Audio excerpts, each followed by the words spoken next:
सो नमस्ते दोस्तों, वापस एक बार मैं दीप गजबे आपके लिए लेके आऊँ एक बहुत ही अनोखा फंड एंड प्रोबेबली ये एक अपने आप में first time in India fund है। और एक ऐसी चीज़ जिसका हमेशा सबको बहुत दिल से चीज़ जुड़ी हुई रहती है। और रियल एस्टेट एक ऐसी चीज़ है जो शायद हर एक को बहुत पसंद है। रियल एस्टेट का नाम निकालते ही लोगों को दिल में धक धक होता है। तो आई बिलीव अभी तक का this one of the amazing fund what actually I brought you for it is been brought by Kotak mutual fund basically. But ये म्यूचुअल फंड नहीं है, ये एक्चुअली रीड्स है। और REIT that is real estate investment trust होता है और ये फंड है। ये बेसिकली इसका आपने अगर यहाँ पे नाम देखा होगा तो it is a name right. इनका नाम है SMAM SMAM एशिया REIT सब ट्रस्ट फंड। सो ये बेसिकली जापान बेस्ड कंपनी है। इसका NFO जो 7 दिसंबर से ऑलरेडी चालू हो चुका है। 21 दिसंबर को ये NFO फिनिश होने वाला है। अभी एग्जैक्टली है क्या, इसको समझने के लिए हम लोग थोड़ा चलते हैं कि रीड्स क्या होता है। लेकिन उसके पहले वापस एक बार आपसे विनती है कि please join our channel mutual imperial money and please join our telegram channel also, because इस टाइप की चीज़ें लेके आने के लिए हमको बहुत मेहनत करनी पड़ती है। लेकिन अगर आप हमको ज्वाइन करेंगे, आप हम सब्सक्राइब करेंगे तो हमारा मोटिवेशन लेवल थोड़ा बढ़ जाएगा। और इसको समझने के लिए reads, how do reads REIT works, इसके ऊपर पहले बात करते हैं। तो इन्वेस्टर क्या करता है साहब? इन्वेस्टर REIT बाय करता है। मनी विल बी बहुत सारे इन्वेस्टर, जैसे म्यूचुअल फंड में होता है काफी सारे इन्वेस्टर एक पर्टिकुलर फंड में पैसा डालते हैं, वैसे ही रीड्स में बहुत सारे इन्वेस्टर एक पर्टिकुलर रीड्स में पैसा डालते हैं। और ये पैसे का क्या होता है? Pooled money is use to buy and manage properties, जैसे होटल हो गया, ऑफिस हो गया, मॉल्स हो गया, डेटा सेंटर्स हो गया, ये क्या बोलते हैं, KPOs हो गए, BPOs हो गए, इस टाइप के जो बड़े बड़े एस्टैब्लिशमेंट्स है, इसको जो है ये पूल्ड मनी इसमें डाला जाता है, उसको बाय करने के लिए, प्रॉपर्टीज को बाय करने के लिए। और इसमें से जो है वो तीसरे रेंटल इनकम जनरेट होता है साहब। It receives the rental income, और ये रेंटल इनकम जो है आपको एज ए डिविडेंड के रूप में 90% तक का जो है वो डिस्ट्रीब्यूट किया जाता है। ये इसका एक बहुत सिंपल तरीका है प्रोसेस से काम करने का। तो आइए चलते हैं हम लोग इस पर्टिकुलर प्रोडक्ट पे जिसका नाम है India's first global REIT fund of fund. ये फंड ऑफ फंड है, मतलब वहां के फंड में पैसा जाएगा और फिर यहाँ का फंड वहां के फंड में जाएगा और वहां के फंड में ये इन्वेस्टमेंट होगा राइट। चलो चलते हैं, देखते हैं ये फंड्स क्या, व्हाट इज REITs। तो रियल एस्टेट इन्वेस्टमेंट ट्रस्ट जो है ये क्या करता है? ओन करता है, ऑपरेट करता है और फाइनेंस करता है इनकम जनरेटिंग रियल एस्टेट्स को, जैसे लाइक म्यूचुअल फंड करता है वैसे ही। लेकिन मनी ऐसे यहाँ पे जैसे दिखाया गया, पैसा आया, ये REIT मैनेजर के पास गया, REIT स्पॉन्सर के पास गया, REIT इन्होंने क्या किया, इन्होंने इसको प्रॉपर्टीज को गया, डेटा सेंटर लिए, मॉल लिए, लॉजिस्टिक पार्क्स लिए, इसके अलावा होटल्स लिए, बड़े बड़े स्टैब्लिशमेंट्स लिए, और वो जो है वहाँ से इनकम और रेंटल इनकम जनरेट किया, कैपिटल अप्रिशिएट हुआ, ये रिट्स के पास है, रिट्स ने क्या किया, डिविडेंड जो है ये इन्वेस्टर को वापस किया। इतना सिंपल तरीका इसके काम करने का। आइए इसमें क्या होता है देखते हैं। Diversify with the rates creates the more balance portfolio, मतलब आपके अगर पोर्टफोलियो में फिक्स इनकम है, आपके अगर पोर्टफोलियो में इनकम इक्विटी है, तो आपके पोर्टफोलियो में थोड़ा सा रेट्स भी रहना चाहिए, बिकॉज ये रेगुलर ग्रोइंग कैश काउ है, ये कैश जनरेट करता है, आपको कैश देता है, इनकम जनरेट करके देता है, तो ये आपके पोर्टफोलियो में रहना चाहिए right now. Launching it as first global REIT fund investing into largest Asia Pacific है, जापान नहीं है इसके अंदर, जापान छोड़ के एशिया पैसिफिक है। तो इंडिया के ऑफिसेज में जो exposure to listed REITs in India in majorly in the office sector.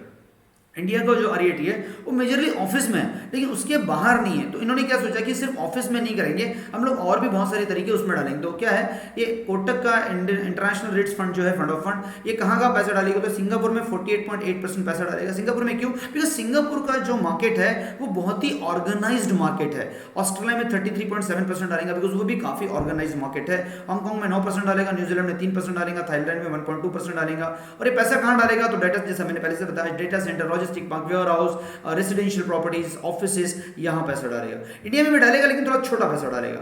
कैसे काम करेगा ये फंड ये काम करेगा जी, कोटक आपसे पैसे लेगा, इंटरनेशनल REITs फंड में FOF मिलेगा, ये SMAM एशिया REITs के सब ट्रस्ट में पैसा डालेगा, और ये पैसा जो है यहाँ की एशिया पैसिफिक की जितनी सिंगापुर, ऑस्ट्रेलिया, हांगकॉन्ग की अच्छी रियल एस्टेट है, अंडरलाइंग फंड जो है उसमें डाल के वहां से रेंटल इनकम जनरेट करेगा। की फीचर क्या है? अट्रैक्टिव डिविडेंड यील्ड है, selective REITs investment to bottom up approach, जो सस्ते में मिलेंगी उनको वापस म्यूचुअल फंड का जो कॉन्सेप्ट है उसमें जाएंगे। वाई एशिया पैसिफिक में क्यों जाना चाहिए? एकदम सिंपल रीजन है, अट्रैक्टिव डिविडेंड यील्ड है, highly organise real estate sector है, स्ट्रॉन्ग ग्रोथ पोटेंशियल है, मतलब ग्रोथ पोटेंशियल बहुत मजबूत आएगा, बिकॉज एशिया अभी ना इमर्जिंग हो रहा है। अभी प्रॉब्लम ये हो गया कि यूरोप में या फिर यूरोपियन या यूएस कॉन्टिजेंट है, वहां पे थोड़ा सा जो है वो कंसोलिडेशन का फेज आया है, लेकिन ग्रोथ का फेज जो है वो एशिया में बहुत जबरदस्त है, मजबूत है, बहुत ज्यादा है। सो इन लोगों ने सोचा कि चलो एक्सपैंड करते हैं एशियन मार्केट को, and more precisely South East Asia को। चलो चलते इसमें क्या होगा। APEC APAC dividend yields are higher than develop market. Develop, अब जो मैंने थोड़ी देर पहले बताया कि यूके को छोड़ दिया जाए या यूएस को छोड़ दिया जाए तो यहाँ का डिविडेंड यील्ड ज़्यादा है। सिंगापुर का कितना है तो 3.9 है, इनका हांगकांग का 5% है, ऑस्ट्रेलिया का 3.5% है, यूएस का नीचे गिर गया है, यहाँ पे थोड़ा सा कंसोलिडेशन आ गया, यूके का भी सेम है, इंक्लूडिंग जापान का भी थोड़ा सा सेम है, लेकिन यहाँ का डिविडेंड यील्ड ज़्यादा है। चलो आते हैं वापस। Now, higher financial soundness in APAC REITs, क्योंकि debt ratio of Hong Kong, Australia, Singapore REITs are relatively lower, debt यहाँ पे ज़्यादा नहीं है, थोड़ा सा लोअर है। So that's the reason basically इन लोगों ने सोचा कि ऑस्ट्रेलिया, सिंगापुर और ये जो है क्या बोलते हैं हांगकांग है, यहाँ पे पैसा डाला जाए, और फाइनेंशियल साउंडनेस थोड़ा सा ज़्यादा अच्छा है। Increasing earning opportunity of REITs lead by the economic growth. तो कंज्यूमर स्पेंडिंग यहाँ पे बहुत मजबूत है, बिकॉज अर्बनाइजेशन हो रहा है, अब प्रोग्रेस मैंने ऑलरेडी बता दिया, प्रोग्रेस ऑफ अर्बनाइजेशन हो रहा है, और becoming the centre of world trade, मतलब बहुत सारा जो बिजनेस है वो दूसरी जगहों से लेके इन जगह पे आ रहा है। तो इन्होंने सोचा क्यों ना इस जो अपॉर्चुनिटी को है इसको ग्रैब किया जाए ऑफ द ग्रोइंग एशिया।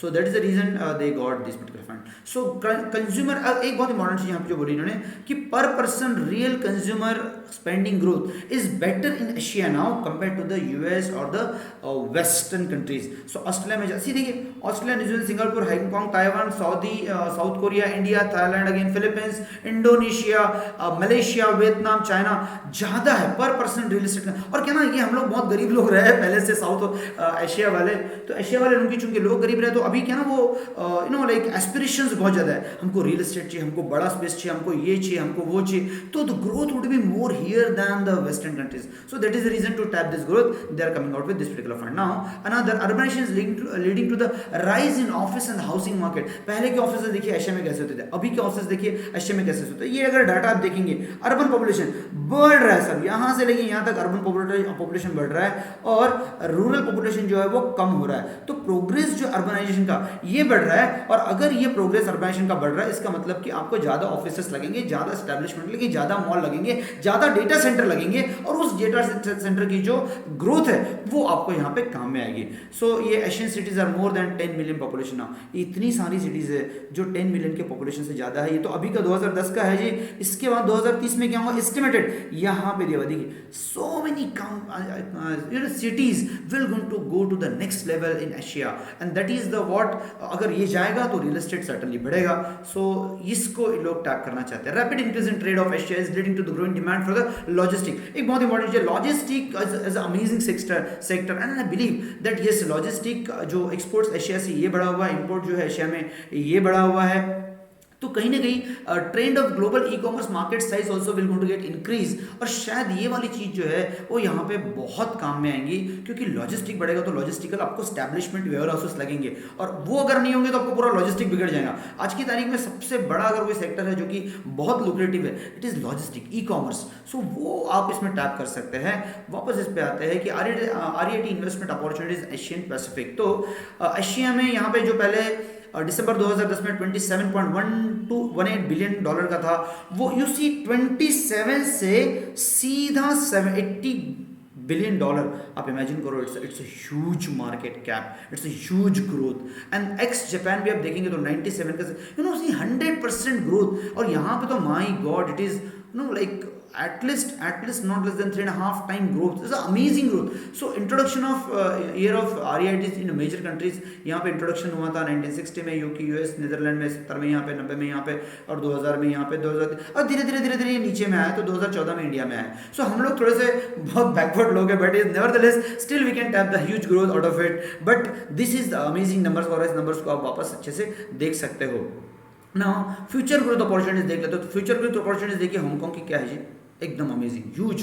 और सिंगापुर की भी देखिए ह्यूज है, और जापान की भी देखिए तो ह्यूज है, ऑस्ट्रेलिया, यूके, ऑस्ट्रेलिया देखिए, ऑस्ट्रेलिया काफ़ी अच्छे से ग्रो कर रहा है। तो ये जो ऑफिस डिमांड और growing presence of major cities जो एशिया में है लॉजिस्टिक हब में, वो काफ़ी बड़ी रहेंगी, तो यहाँ पे अपॉर्चुनिटीज भी काफ़ी नजर आती है। Now building a covid proof portfolio by underlying the fund. अभी आप सब लोग बोलेंगे कि यार क्या है, तो कोविड तो है, कोविड में क्या होगा, तो लेकिन कोविड के बावजूद साहब एक चीज़ आप देखिए, इसमें आपके इंडस्ट्रियल हाईटेक बिल्डिंग जो है, फ्लैटेड फैक्ट्रीज जो है, या स्टेक बैक रैंप बिल्डिंग जो है, या लाइट इंडस्ट्रियल बिल्डिंग जो है, इसकी डिमांड है। स्पेशलिटी जैसे एग्रीकल्चर प्रॉपर्टीज है, सोशल इंफ्रास्ट्रक्चर है, सोशल उसकी प्रॉपर्टीज है, उसका डिमांड अभी भी बढ़ेगा। वेयर हाउसिंग की डिमांड 100% बढ़ेगी, right. Diversified areas like residential, offices, retail building. See आप वर्क फ्रॉम होम कितना भी कर लीजिए, लेकिन डेटा सेंटर तो आपको किसी न किसी एक अच्छे कॉम्प्लेक्स में रखना पड़ेगा ना सर। सो इनका जो एक्सपोजर है, जो कोविड रिलेटेड जो सेक्टर्स है जैसे कि होटल्स, जीरो रहेगा। इसके अलावा अंडरवेट और रिटेल पे लोग बहुत ज़्यादा नहीं जाएंगे, लेकिन ये फोकस करेंगे पोर्टफोलियो में जहाँ पे कोविड प्रूफ ग्रोथ आएगी, जहाँ पे डिस्ट्रप्शन आएगा। तो इंडस्ट्रियल में 34% जाएंगे, डाइवर्सिफाइड में 23% और स्पेशलिटी में 11% जाएंगे लोग। And that is how actually they will go to tap the growth. ये जो नंबर है ये भी यही बोल रहे हैं, राइट। आते हैं पोर्टफोलियो के कंस्ट्रक्शन पे क्या होगा, तो 50% का पोर्टफोलियो मोस्टली वो सिंगापुर में होगा। तो सिंगापुर की वो कौन सी कंपनियां हैं जो टॉप 10 पोर्टफोलियो में होल्डिंग रहेंगी, जो कि अभी एग्जिस्टिंग पोर्टफोलियो में है। तो ये मैपल ट्री लॉजिस्टिक है, ये सिंगापुर की कंपनी, यहाँ पे 9.3% का वेटेज रहेगा, डिविडेंड यील्ड इनका 4% है। गुडमैन ग्रुप ऑस्ट्रेलिया का है 9.1%, इसका 1.6 का डिविडेंड यील्ड है। लिंक REIT हांगकांग 88 इसका वेट रहेगा, 4.8% का डिविडेंड यील्ड है। तो इसी 4.9%, 6%, स्टॉकलैंड में 6% का डिविडेंड यील्ड आ गया, 6% का इनका चार्टर लॉन्गवेल, हाँ ऑस्ट्रेलिया में इनका यील्ड आ गया। इनका फ्रेजर का यील्ड भी 5% के आसपास, तो एवरेज यील्ड इनका 4.3% के आसपास है, जो कि बहुत ही है, और एक कंट्री का एलोकेशन यहाँ पे इन्होंने दिया हुआ है, right. So is the post covid world very different from for REIT? Yes, post covid world will be absolutely different than for the REITs, because Kotak expect करता है demand for the real estate is going up into Asia Pacific region in coming decades, with the quality portfolio in place, and long term investors should utilize the current dip to build the asset allocation into REITs. Even अगर आप मुझे एक चीज को पूछे, तो मैं मेरे पॉइंट पे भाग में आखिरी में आता हूँ, एक बार एक केस स्टडी देख लेते हैं। तो केस स्टडी क्या बोलती है, केस स्टडी बोलती है यहाँ पे ग्लोबल प्रॉपर्टीज, यहाँ पे गुडमैन की प्रॉपर्टी है जो कि 2.4 मिलियन स्क्वायर फीट की है, मॉडर्न वेयर हाउसिंग और लॉजिस्टिक स्पेस है, ये ह्यूज इसका ग्रोथ हुआ है सर, अमेजिंग ग्रोथ हुआ है। आते हैं वापस केस स्टडी, लिंक REIT भी हांगकांग का ये REIT है, ये भी ऑलमोस्ट आप मान के चलो कि काफ़ी बड़ा TOP एट दिस प्लेस आ गया। REIT इसका डिविडेंड यील्ड भी एकदम मजबूत ऊपर था, थोड़ा नीचे है, वापस ऊपर चले जाएगा। That is how actually this inter case study, यहाँ पे काफ़ी सारी चीज़ें दिए हुए। फ्री फ्लोट है, सबसे इंपॉर्टेंट 100% फ्री फ्लोट है, as good as mutual fund, right. उसके बाद फिर मतलब इन्होंने मैपल ट्री जो है इनका सिंगापुर का लॉजिस्टिक पार्ट, उसका केस स्टडी दिया है, huge growth into REIT prices, right. So this is the another story which you can really refer for. And then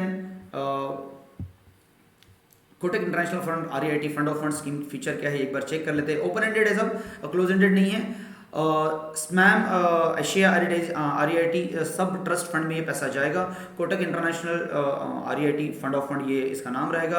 5,000 रुपये से आगे मल्टीपल 1 रुपये में आप कभी कितना भी कर सकते हैं। मिनिमम एडिशनल 1,000 रुपये कर सकते हैं। एंट्री लोड कुछ भी नहीं है जी। एग्जिट लोड, वापस एग्जिट लोड 1 साल का है, जैसा नॉर्मल म्यूचुअल फंड होता है वैसा। Fund manager mister Arjun Khanna है। बेंचमार्क इसका क्या रहेगा, तो S&P Asia Pacific ex Japan REIT total return index इसका रहेगा। SIP and STP are available. Again product labelling, Kotak international fund of fund ये काय में आता है, तो हाई रिस्कोमीटर में आता है ये, और it's open ended fund and it is suitable for the investor who are seeking long term capital growth and long term capital appreciation also, right. Disclaimer, this is material are not intended for the distribution or the use of any person, या फिर you can say the mutual fund is subject to market risk, and please read entire offer document carefully. What is most important on this particular fund is basically which I believe like कि पिछले almost 2012 के बाद we were absolutely net negative on the you can say the real estate, but now probably कहीं ना कहीं जब 8 साल का एक बहुत बड़ा गैप आया है रियल एस्टेट में, तो we are also little bit of getting positive on the real estate पर से। एंड आई बिलीव कि अगर आपको 100 रुपये की चीज़, तब की 2012 की जो चीज़ है 100 रुपये की, वो अगर आज आपको मान के चलिए सेम 100 रुपये में भी मिल रही है, तो बिलीव मी आपका 8 साल का टाइम करेक्शन आपको मिल गया सब। और ये जो टाइम करेक्शन है प्रोबेबली कहीं ना कहीं आपके पोर्टफोलियो को आप डाइवर्सिफाई कर सकते हो, not in sense of real estate buy करके, बिकॉज रियल एस्टेट में वापस क्या होता है, सब ब्रोकर आता है, वो कितने में बिकेगा इसका कोई बेंचमार्क नहीं है, आपको जो प्राइस आएगा उसको आप अगर एक्सेल शीट में डाल के देखेंगे तो रिटर्न वही 7-8-9-10% के आते हैं अगर आप टाइम को उसके अंदर लैग कर देंगे तो। और मुझे लगता है कि अगर इस सारी चीजें, इस टाइप की चीजें से अगर थोड़ा सा बचना है, ब्रोकरों से बचना है, या फिर आपको बेचने का झंझट नहीं चाहिए कि मुझे टक इमीडिएटली एक बटन दबाया और मेरा पैसा मेरे अकाउंट में आ गया, इस टाइप का अगर कुछ चाहिए, बिकॉज इसमें क्या 4 दिन में आपको पैसा आ जाएगा, राइट। तो ये प्रोबेबली एक ऐसा अपॉर्चुनिटी है जहां पे you can really diversify your portfolio bye sitting in India and having the portfolio into the Japan, Hong Kong, Singapore and Malaysia, Taiwan and Australia type के जगह पे। So please do consider this fund, this amazing opportunity. इसके अलावा अगर इसके बारे में कोई भी आपको शक किंतु परंतु रहता है तो प्लीज आप हमको कभी भी हमारे कमेंट बॉक्स, आप अपने बिल्कुल कमेंट बॉक्स में कमेंट डाल दीजिए, we will revert you back. Again जाने के पहले please don't forget to subscribe imperial money and imperial money app. Thank you very much for watching this video and once again हम लोग ऐसे ही किसी अच्छे फंड को लेके आपके पास फिर आएंगे। तब तक के लिए thank you very much for giving your time to watching this video. Thank you very much.